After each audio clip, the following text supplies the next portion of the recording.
Hey everybody, welcome back to Black Thistle Forge. Today we are going to try our hand at making do-it-yourself quench oils. Yeah, I know that a lot of people tell you that you can't do this, but what if I told you that there is a bladesmith with over 50 years experience that has never used, as far as I know, has never used a commercial quenchant. He mixes his own quench oils. He is considered one of the last of the old school bladesmiths. He is routinely named in the top 10 most influential bladesmiths in the last 50 years. His work has been displayed around the world in collections all over the world, including in the Tower of London and in the New York Met. Who am I talking about? I'm talking about this guy here, Jim Hrisolas. Not only is he a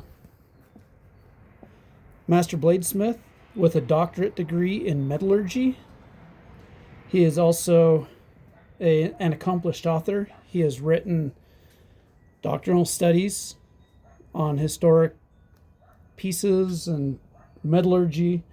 He's written books, as you can see here. These books are considered the end-all be-all, kind of like the Bible of bladesmithing. And he's also written magazine articles.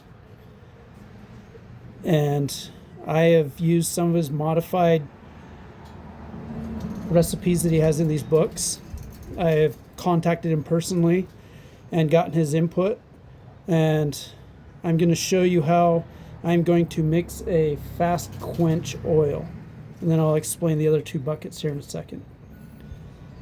So what you'll see me do is I'm going to mix up a fast quench oil that is going to be 2 parts ATF to 3 parts diesel.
So there you go.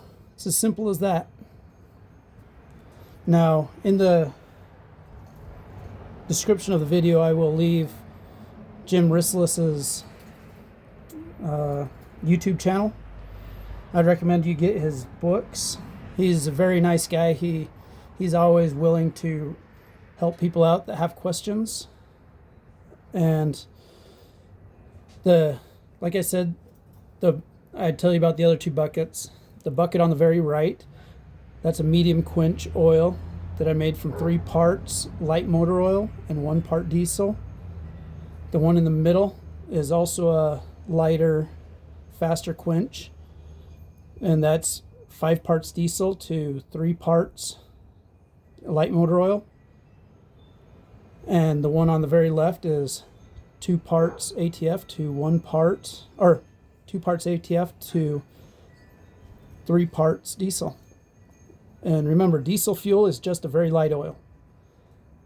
In the description, I'm also going to leave the viscosity weights of different oils, including Parks 50 and Parks AAA. Yeah, people tell you not to use motor oil or ATF because you don't want to be inhaling the smoke, but because of the additives in it. But let me tell you, you don't want to inhale any smoke from any oil anyway, whether it's Parks AAA or Parks 50. But if you have the money for Parks 50 or Parks AAA, go ahead, buy it. You know what you're getting. These ones, I'm sure there's somebody out there in the world that needs this knowledge of how to make their own quench oil, whether it's for economic reasons or maybe they live in a part of the world that it's not feasible to order in Parks 50 or Parks AAA. But like I say, these are recipes that are from a master bladesmith that has a doctorate degree in metallurgy, that he's been doing this for 50 years, more than 50 years. And his work has won awards all over the world and has been in collections all over the world, including the New York Met and the Tower of London. So you can take it for its worth and try it out. I'm going to be trying it out over the next little while, see how it goes. And until then, until we see each other again, keep forging on.